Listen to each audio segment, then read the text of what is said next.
Brethren मिल्लत इस्लामी अस्सलामु अलैकुम व रहमतुल्लाहि व बरकातुहू।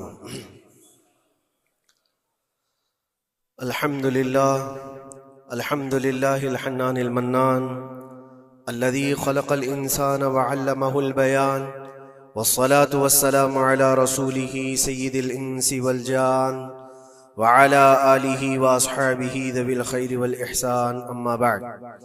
फ़अऊज़ु बिल्लाहि मिनश शैतानिर रजीम। बिस्मिल्लाहिर्रहमानिर्रहीम। वजाहिदू फिल्लाहि हक़्क़ जिहादिही हुवा इज्तबाकुम वमा जअल अलैकुम फिद्दीन मिन हरज इला आखिरि हाज़िहिल आया। सदक़ल्लाहु मौलानल अज़ीम। बारगाह रिसालत मुआब सल्लल्लाहु अलैहि वसल्लम में दुरूद पाक का हदिया पेश करें। अल्लाहुम्मा सल्लि अला सय्यिदिना व मौलाना मुहम्मदिन मअदनिल जूदि वल करम व आलिहि व अस्हाबिहिल किराम व इब्निहिल करीम व बारिक व सल्लिम सलातन दाइमतन सरमदन अबदा। गुफ्तगू के आगाज से पहले मैं एक ज़रूरी बात आपके सामने पेश कर दूं।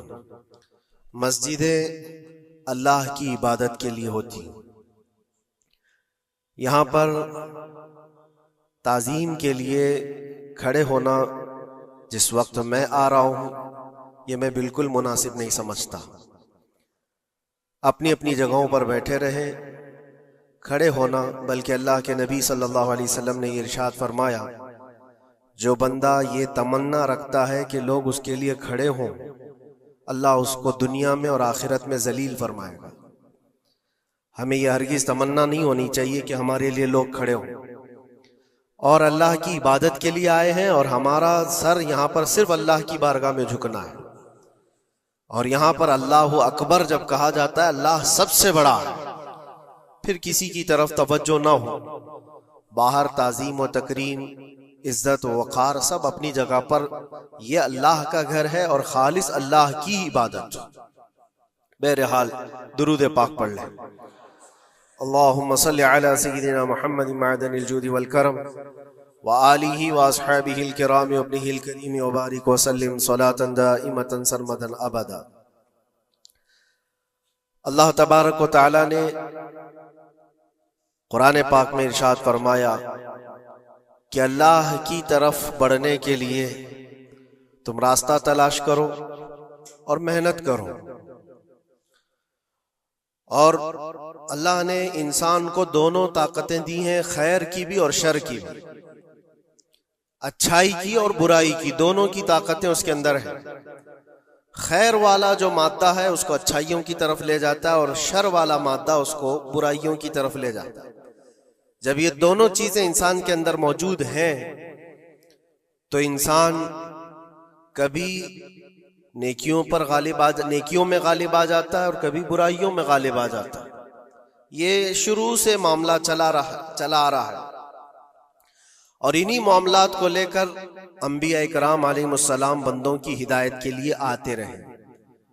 अल्लाह तबारक व तआला ने बंदों को यूं ही नहीं छोड़ दिया, बल्कि अपने पैगंबरों को भेजा और खैर और शर के दरमियान तमीज सिखाने के लिए अंबिया आते थे, यही बताने के लिए कि तुम जिस रास्ते पर चल रहे हो, अगर ये गलत है तो गलत और सही है तो सही। और आखिरी नबी हमारे आका मोहम्मद सल्लल्लाहु तआला अलैहि वसल्लम के बाद फिर ये काम उम्मत के उलमा औलिया अंजाम देते रहे। आज जो जरूरी बात मैं अर्ज करना चाहता हूं वो ये है कि इस्लाम का जो निजाम है खैर को फैलाने के लिए है और शर को दबाने के लिए है। इस्लाम पूरी ताकत इस पर लगाता है कि खैर का नश्र हो, उसकी तबलीग हो और बुराइयों से लोग बचें। और आपको पता है अल्लाह ताला ने हमारा लक़ब कुरान में क्या बयान फरमाया, कुंतुम खैर उम्मतिन, तुम खैर उम्मत हो, यानी बेहतरीन उम्मत हो। उखरिजत लिन्नास, लोगों में अल्लाह ने तुमको सबसे बेहतरीन उम्मत बनाया। लेकिन वजह क्या है, किस वजह से तुम्हें खैर उम्मत कहा गया? आगे खुद अल्लाह ताला कुरान में फरमाता है, कुंतुम खैर उम्मतिन उखरिजत लिन्नास तअमुरून बिल मारूफ व तनहौना अनिल मुनकर, तुम लोगों को अच्छाई का हुक्म देते हो और बुराइयों से रोकते हो। यह हमारा खासा है, यह हमारी स्पेशलिटी है। अच्छाइयों की तालीम देना, उसकी तरगीब देना, उसकी तबलीग करना, उसको फैलाना, ये इस्लाम का निजाम है। और बुराइयों से रोकना, ये इस्लाम का निजाम है। और खैर उम्मत होने के सबब आपको ये काम करना ही होगा। लोग अगर ये सोचते हैं कि ये सिर्फ मौलाना लोगों का काम है या मुबल्लिग का काम है, माइक मिलेगा तो ही तबलीग करेगा, नहीं। हर मुसलमान की जिम्मेदारी है कि वो खैर को अपनी ताकत के मुताबिक लोगों में फैलाए, और बुराई देखे तो उसको रोके। और बुराई देख करके खामोश रहने वाले का वही अंजाम है जो बुराई करने वाले का अंजाम है। एक हदीस में मिलता है, जिब्राइल अलैहिस्सलाम एक बस्ती पर अजाब नाजिल कर चुके थे अल्लाह के हुक्म से। वो बस्ती गुनहगार थी बहुत, लेकिन उसमें एक नेक बंदा था, बहुत परहेजगार था, कभी गुनाह नहीं किया था उसने। उन्होंने अल्लाह की बारगाह में पूछा जिब्राइल ने कि मौला, इस बस्ती में एक नेक बंदा भी है, इसका क्या किया जाए? अल्लाह तबारक व तआला का हुक्म जलाल था कि उसको भी उसी में तबाह कर दो, अजाब में उसको भी गिरफ्तार कर दो। अजाब उस पर भी आया। जिब्राइल अलैहिस्सलाम काफी दिनों के बाद फिर रब ताला की बारगाह में पूछते हैं कि उसका क्या कसूर था? वो तो तेरा इबादत गुजार बंदा था, नेकोकार था, गुनहगारों पर अजाब आया, लेकिन इस पर क्यों आया? अल्लाह ने फरमाया वो नेक तो था, लेकिन उसकी आंखों के सामने बुराइयां होती तो इसको कुछ फर्क नहीं पड़ता था, ये देखता और खामोश रह जाता था।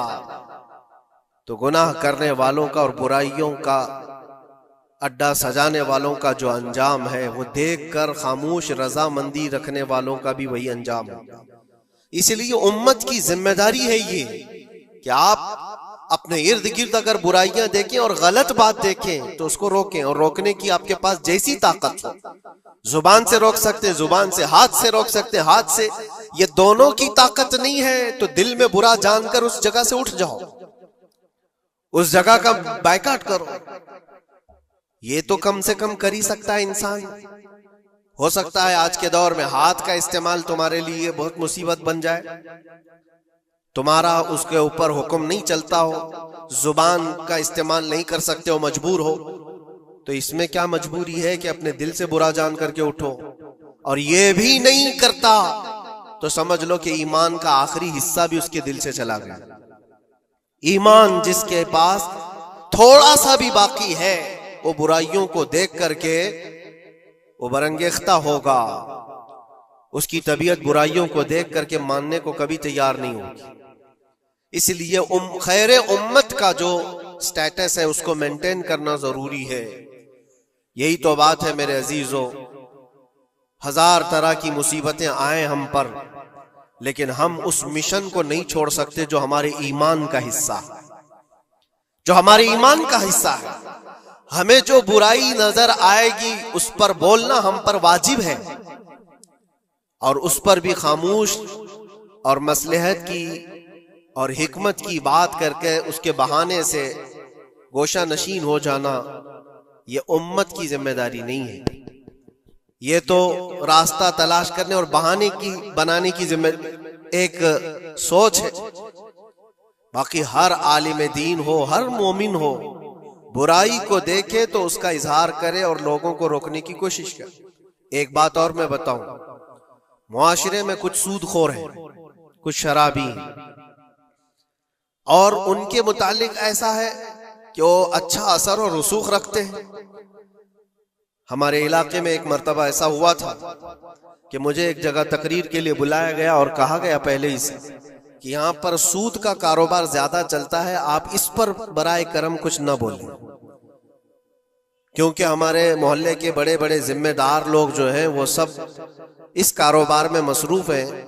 आप सूद पर कुछ न बोलें, बाकी आपकी हर तकरीर सुनने को तैयार है। मैंने उस दिन कसम खा ली, पूरा 1 घंटा सूद पर ही मैंने बयान किया। नहीं बुलाना, इसके बाद ना बुलाओ, लेकिन हम समझौता इस बात पर नहीं करते कि तुम्हारी तबीयत देख करके बात करें, हम रसूलुल्लाह की शरीयत देख कर बात करें। एक आलिम दीन का यह हक है कि वो बुराई को देखे तो उसका इजहार करके मना करे। मुखालिफत होगी, हमें पता है, बुराइयां करने वाले करेंगे, लेकिन यहां पर एक बात मुझे याद आती है, इस बज़्म में मकसूद है इस्लाह मफासिद। नश्तर जो लगाता है वो दुश्मन नहीं होता। डॉक्टर तुम्हारी फोड़ी को अगर काटता है चाकू से तो वो कातिल नहीं है, वो किलर नहीं है, वो तुम्हारे जिस्म से फोड़ी को काट रहा है, वो नासूर को निकाल रहा है। तुम्हारे अंदर बुराई को अगर हम रोक रहे हैं, बुरा थोड़ी देर के लिए लगेगा। इसीलिए मैं अक्सर एक जुमला कहता हूं, बुखार की दवा कड़वी होती है, निगल लो तो फायदा है। जाहिर सी बात है तुम्हारे अंदर कुछ बुराइयां हैं, अगर हमने उसको कहा, उंगली रखी, तो हो सकता है आप हमको उलमा की फहरिस्त से ही हटा देंगे, कहेंगे ये मौलाना ही नहीं है, ये आलिम ही नहीं है, क्योंकि तबीयत जल्दी किसी को एक्सेप्ट नहीं करती। बुराइयों से रोकना एक बहुत बड़ी जिम्मेदारी है। जानते हैं मक्का मुकर्रमा में सारे लोग हुजूर पाक सल्लल्लाहु तआला अलैहि वसल्लम के ऐसे फिदाई थे, ऐलान नबूवत से पहले की बात कर रहा हूं, हुजूर के अखलाक पर कोई उंगली नहीं उठा सकता था। जितनी अच्छाइयों का हुजूर ने हुक्म दिया सबको वो एक्सेप्ट करते थे, मानते भी थे, लेकिन जहां बुराइयों के लिए रोका कि ये गलत है, उसको एक्सेप्ट करने को तबीयत नहीं मानती। इतने सालों से हम करते आ रहे हैं, अभी आप आकर रोक रहे हैं, यही तो दुश्मनी शुरू हुई। और हम यहां पर इसी बात के लिए कहते हैं कि ये अल्लाह के नबी सल्लल्लाहु तआला अलैहि वसल्लम के फरामीन के मुताबिक और कुरान के मुताबिक एक बड़ा जिहाद है। बुराइयों से लोगों को बचाना, रोकना और अपने नफ्स को बचाना, यही जिहाद जिसके मुतालिक हदीस पाक में मिलता है, रजाना मिनल जिहादिल असगरी इलल जिहादिल अकबर। जो जंग होती है ना आमने सामने मैदानों में, इसको हुजूर ने फरमाया ये छोटा जिहाद है, और बुराइयों से लड़ना ये बड़ा जिहाद है। अपने नफ्स से लड़ना जो बुराइयों की तरफ हमें लेकर के जाता है, या बुराइयों से रोकना किसी को, ये बड़ा जिहाद है। यहाँ पहलवानी दिखाना, एक दूसरे को कुश्ती में पछाड़ देना, ये तो ताकत का खेल है, लेकिन किसी को बुराइयों से बाज लेकर के आ जाना, ये बहुत बड़ी ताकत का मुजाहरा करना होता है, बहुत बड़ी। अगर तुम्हारी जुबान से कोई बच गया बुराइयों से, तो समझ लो कि तुमने उसके साथ एक बहुत बड़ा कार्य खैर किया है। अल्लाह के नबी सल्लल्लाहु अलैहि वसल्लम फरमाते हैं हजरत अली से, या अली ला यहदियल्लाहु बिका रजुलन खैरुल लक मिनद दुनिया व मा फीहा। ऐ अली, तुम्हारे जरिए से अगर एक आदमी भी सीधे रास्ते पर आया तो पूरी दुनिया कमाने से बेहतर है, तुम्हारे पूरी दुनिया से बेहतर है। एक आदमी अगर सीधे रास्ते पर आ गया तो इस्लाम का पूरा निजाम ये है, खैर की तरफ लोगों को बुलाना और शर से लोगों को रोकना। और ये जिम्मेदारी अगर कौम भूलती चली जाएगी तो ये कयामत की निशानियों में से ये भी है। हुजूर पाक सल्लल्लाहु तआला अलैहि वसल्लम ने इरशाद फरमाया, लोग अच्छाइयों का हुक्म देना छोड़ चुके होंगे, बुराइयों से रोकना बंद कर चुके होंगे, हत्ता कि इनके आंखों के सामने रास्तों पर जिना ऐसे होगा जैसे गधे जोड़ा खाते हैं, जानवर जिना करते हैं, इस तरह से इंसान इनके आंखों के सामने किया करेंगे और ये कुछ नहीं कहेंगे। ये तबीयत आती जाएगी तो ये कयामत की निशानियों में से। आज यही हालात तो है। लोग ये कहते हैं कि उनका मसला उनके साथ, हम क्या कहें उनके लिए। नहीं मेरे अजीज, मैं जो बात कह रहा था वो बीच में रुक गई। मुआशरे में कभी सूदखोर होते, शराबी होते, बहुत सारे हैं, और गलत कामों में वो मुलविस हैं। क्या चीज है उनको तौबा करने पर, वो वापस आने पर मजबूर नहीं कर रही है? कौन सी चीज है जो उनको उनके गुनाह पर बढ़ावा दे रही है? क्या चीज है? कभी आपने सोचा? वो चीज यही है हम सब की। मुआशरे में अगर वो गलत था तो हमने उसके साथ दोस्ती वैसी ही बनाई रखी जैसे पहले थी। उसको एहसास होने ही नहीं दिया कि तूने गलत किया है या गलत कर रहा है।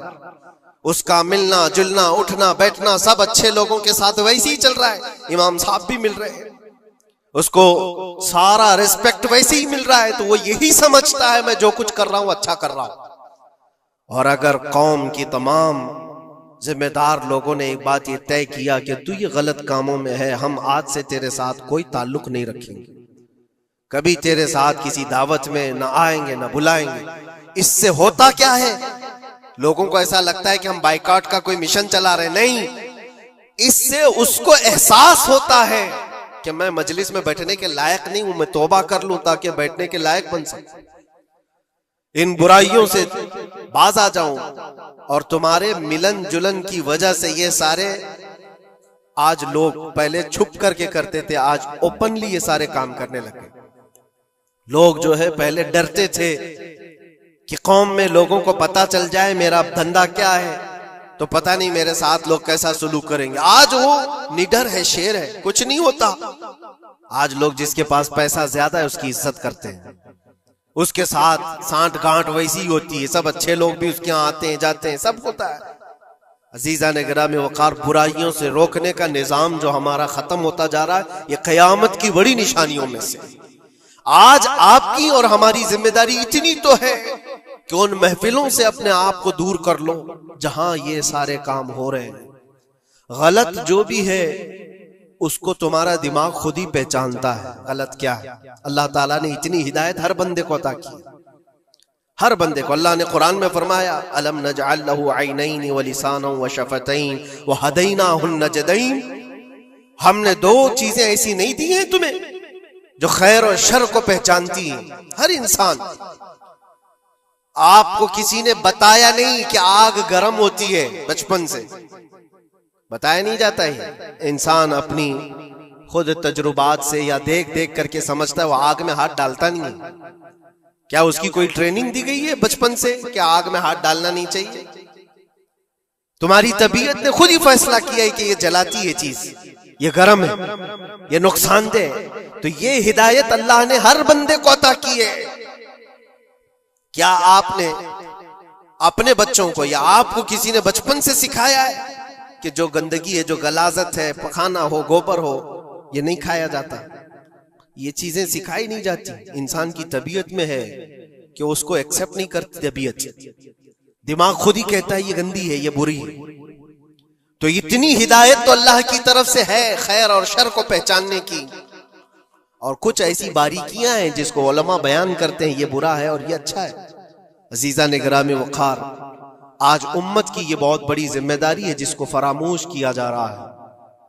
इस जिम्मेदारी को ऐसा नहीं है कि सिर्फ उलमा निभाएंगे, अवामुन नास को भी इस जिम्मेदारी पर आना चाहिए। आवाज हर बुराई के खिलाफ उठाओ, और यहां तक कि इस पर अगर तुम्हारी मौत भी आती है तो वो शहादत की मौत है, वो शहादत की मौत है।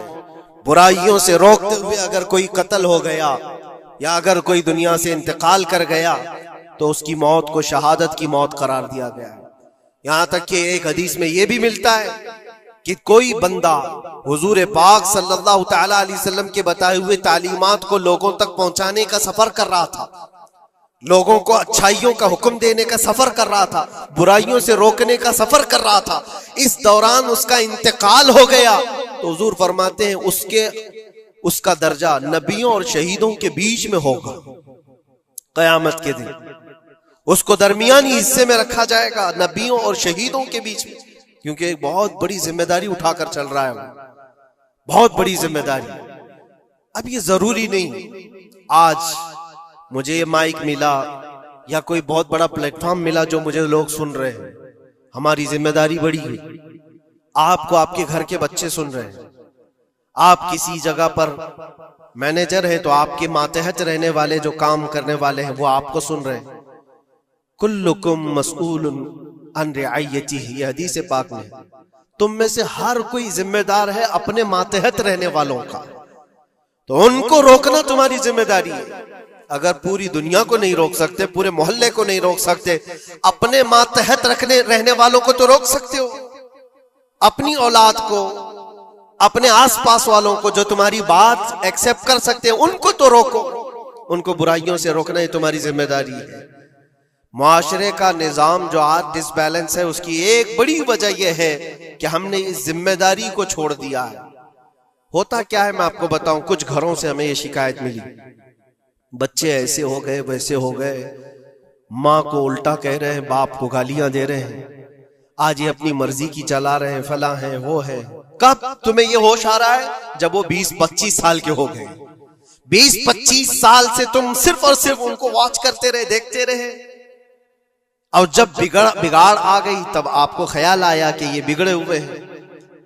ऐसा है मेरे अजीजों, आपने अपनी जिम्मेदारी का एहसास करना है उस वक्त से जब बच्चा होश के आंख खोल रहा है, और हर जमाने में उसके साथ आप अच्छाई का हुक्म देना और बुराई से रोकना, ये इंतजाम करते रहो। ये मत सोचो मेरा बच्चा बहुत अच्छा है, कभी आंख उठा करके नहीं देखता किसी, तो अच्छा है, लेकिन उसको अच्छे को भी नसीहत की जरूरत है।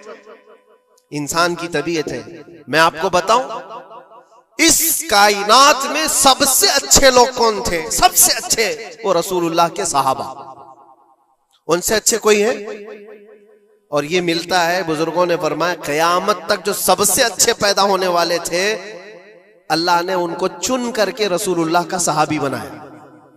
सबसे अच्छे लोग थे वो, सबसे अच्छे। लेकिन उन सबसे अच्छे लोगों को भी रसूल पाक सल्लल्लाहु अलैहि वसल्लम 8 दिन से ज्यादा गैप नहीं देते थे, उनको नसीहत करते रहते। जो दुनिया के सबसे अच्छे लोग हैं उनको नसीहत की जरूरत है, तो इस बिगड़े हुए दौर में हम सबको कितनी जरूरत है। वो सिर्फ आपको नहीं, मुझे भी जरूरत है। हम भी ढूंढने के लिए निकलते हैं किसी मशाइख के पास, बैठे वहां पर उनकी नसीहतें हमारे दिल पर असर करें। अज़ीज़ान गिरामी वक़ार, इस जिम्मेदारी से आप कभी अपने आप को सुबुकदोश मत करना। 8 दिन के लिए भी नहीं, अपने मातहत जो है कोई ना कोई चीजें उनको अच्छाइयों का हुक्म देते रहे। इसका असर ये होगा कि अल्लाह की बारगाह में कल आपकी पकड़ नहीं होगी, आपने अपनी जिम्मेदारी पूरी की। वरना क़यामत के दिन ये तुम्हारे नीचे रहने वाले खुद तुम्हारे खिलाफ मुकदमा करेंगे। यहाँ तक कि एक रिवायत में ये भी मिलता है कि एक बंदा अल्लाह की बारगाह में ये मुकदमा कर दिया था कि मेरा पड़ोसी जो आज जन्नत जा रहा है, ऐ अल्लाह उसको तू जन्नत भेज रहा है, मेरे पड़ोस में रहता था, उसकी नमाजें पूरी हैं। फरिश्तों के जरिए से कहा जाता है हाँ उसकी नमाजें पूरी हैं, हिसाब में मुकम्मल है। तो ये मुकदमा इस बात पर करता है कि अल्लाह उसको रोक दे, इतनी दिन वो नमाज पढ़ता था, एक दिन मुझे बुलाता नहीं था, खुद अपनी नमाजें तो पूरी कर लिया लेकिन मुझे एक दिन नहीं बुलाया, मैं आज जहन्नम में जा रहा हूं। तो उसे रोक करके पूछा जाएगा क्या तेरी ये जिम्मेदारी नहीं थी कि तेरा पड़ोसी था, तेरी इज्जत करता था, तेरे मातहत था, तो एक दिन भी तूने खैर की तरफ उसको नहीं बुलाया? ये जिम्मेदारी आप सोचो, हम सब की ये जिम्मेदारी है अपने मातहत रहने वालों के लिए। अल्लाह तबारक व तआला हमारे इस निजाम को जो सहाबा इकराम रिदवानुल्लाह तआला अलैहिम अजमईन ने कायम फरमाया था हुजूर पाक की तालीमात से, वापस फिर से वो जिंदा हो जाए। अजीज़ा